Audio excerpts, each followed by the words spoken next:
Kemarin STY sudah mengumumkan Betul. skuadnya dalam Piala AFF atau ASEAN Cup ya 2024. Ya. Ada 33 orang pemain dan Ya. ini ada trio Brazil nih, Bung Maruf. Ada Ronaldo, Rivaldo dan Kakak ya. Oke, seperti apa Bung Maruf melihat skuad Indonesia di AFF 2024? Ketika produser menawarkan ini perlu perdebatan memutuskan tema ini. Oke. Jadi ada perdebatan panjang dan itu akhirnya diputuskan bahwa AFF kemudian dibahas di Morning Zone, gitu kan. Ada perdebatan panjang. Sama dengan perdebatan apakah AFF itu perlu didapatkan, apakah Indonesia perlu gelar juara AFF atau tidak. Sama berdebatnya ketat juga, panjang juga. Itu luar biasa. Orang menganggap bahwa kita levelnya bukan AFF lagi, kita levelnya sudah Asia atau bahkan sekarang di putaran ketiga Piala Dunia. Jadi seketat itu untuk memutuskan tema ini. Nah, tapi kita menurut kita menurut saya dalam setiap event yang diikuti, apalagi di level Asia Tenggara, maka target itu adalah tetap target. Artinya ketika kita sudah memutuskan atau PSSI memutuskan untuk tampil di Piala AFF, maka sebaiknya atau seidealnya adalah target hasil yang terbaik, yaitu mendapatkan gelar juara. Itu adalah konsep idealnya. Betul. Kenapa? Karena sepanjang keikutsertaan kita berkali-kali ngobrol ya, ini ya, terutama di layar kaca, kaca sebelah yang di bawah, kita kan selalu bilang bahwa kita belum pernah mendapatkan gelar juara loh. Gitu. Jadi sama kerinduan kita ketika kita merindukan gelar medali emas di ajang SEA Games, kan sama-sama kita rayakan, meskipun awalnya bukan prioritas itu kan, tapi kan tetap kita rayakan. AFF juga sama. Percayalah ketika nanti mendapatkan gelar juara di Piala AFF, maka pasti akan kita rayakan bersama-sama karena bagian dari kebanggaan memutus catatan bahwa kita tidak pernah mendapatkan gelar juara AFF setelah kita hanya menjadi spesialis runner-up. Kita menjadi negara yang paling sering mendapatkan spesialis runner-up di ajang AFF. Jadi kembali ke soal materi pemain, ya memang kan ini agak berbeda situasinya, bahwa karena ini bukan event yang kemudian memang dalam FIFA Matchday atau kemudian pertandingan yang dalam jadwal FIFA, tentu pemain-pemain itu pemain dan klub tidak memiliki kewajiban untuk melepaskan pemain utama mereka. Betul. Memang di pertandingan AFF itu mendapatkan poin, tapi bukan poin selevel ketika FIFA Matchday. Bahkan liga pun tetap berjalan kan, dan itu menjadi salah satu alasan kenapa Sintayong sekarang ini memanggil beberapa nama yang taruhlah nama-nama itu mungkin beberapa wajah baru. Kalau kita lihat dari data kan kita menjadi tim yang kemudian paling banyak menurunkan pemain muda ya. Kita lihat data terakhir misalnya itu kan hampir lebih dari berapa pemain kita, rata-rata usia pemain kita kan 20,4 tahun. Betul. Terus kemudian bahkan ada beberapa pemain yang baru pertama dipanggil untuk timnas seperti tadi Armando Obed Oropa, Alvan Suaib, terus kemudian Made Trio, kemudian ada Rivaldo tadi yang dikatakan. Kemudian ada 2-3 pemain yang belum pernah sama sekali memperkuat timnas Indonesia di level senior. Dan hanya beberapa pemain yang sudah pernah tampil di level senior seperti Asnawi, Arhan, Ferrari, Justin Hubner tadi, kemudian Marcelino, Ivan Dianer, Ronaldo, Hoki, dan kemudian Rafael Strike. Tapi khusus Ronaldo kan juga sudah cukup lama tidak tampil bersama dengan timnas senior Indonesia kan, karena penampilannya dianggap sempat mengalami cedera juga. Jadi kalau kita lihat dari sisi ini menjadi gambaran bahwa ini memang bukan pada prioritas untuk mendapatkan gelar juara, tapi bagian dari harapannya adalah memberikan pengalaman pada para pemain. Di luar memang sebenarnya begini kan, beberapa negara kan Asia seperti Thailand kan, Vietnam kan menghentikan liganya ketika AFF berjalan. Sementara kita kan tetap berlangsung. Malaysia juga sama. Bahkan jadwal kita kan cukup ketat. Mungkin ini karena faktor bahwa liga kita kan jadwalnya memang sangat padat dan kemudian jumlah pesertanya dan kemudian wilayah geografisnya. Jadi memang itu juga menjadi tantangan tersendiri.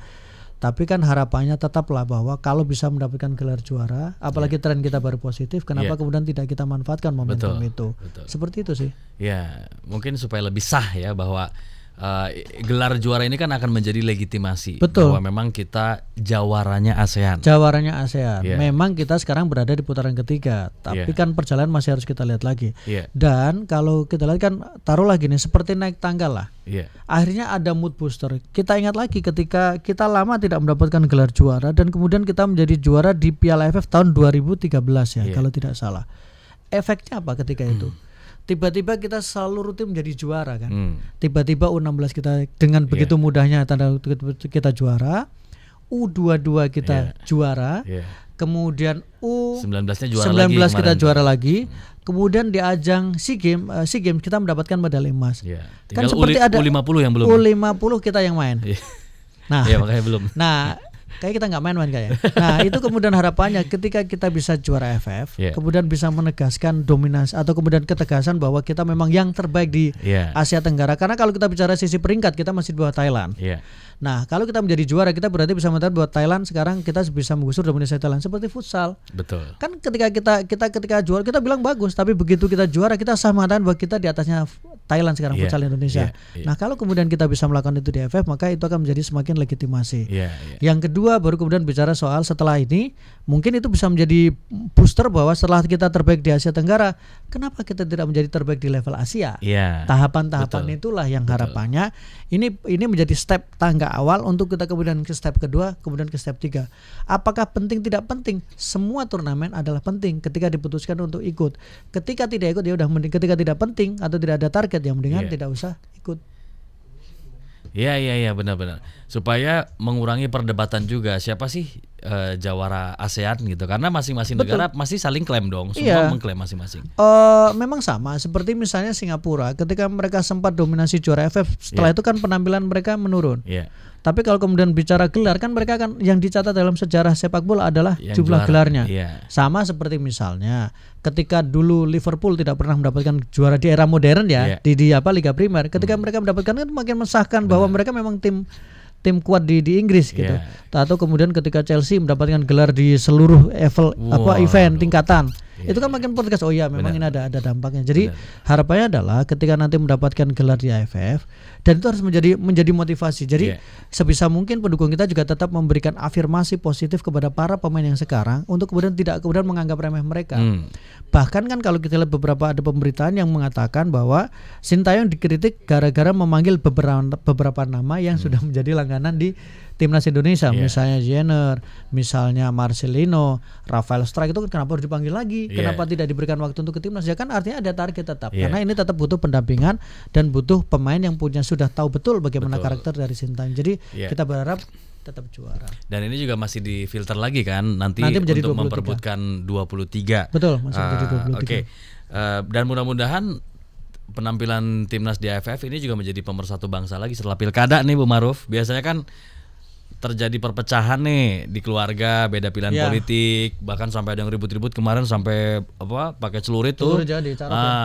Mudah-mudahan biasanya kan kalau ada timnas itu bersatu padu lagi tuh. Betul. Jadi setelah kita hingar-bingar politik, pilkada, kita bersatu lagi dengan adanya timnas yang main di Piala AFF, akan ada nobar-nobar lagi, pasti akan rame dan kita akan menyimak lagi sajian komentar dari Bung Maruf di pertandingan timnas ya. Ya, semoga. Oke.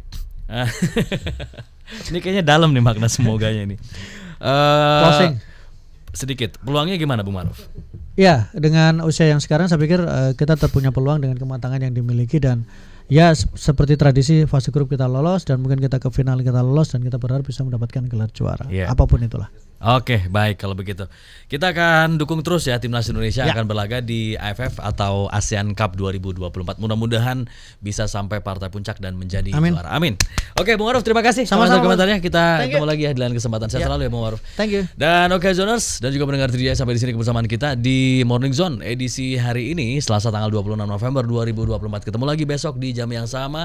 Fadli Sungkara pamit undur diri. Selamat pagi, sampai jumpa.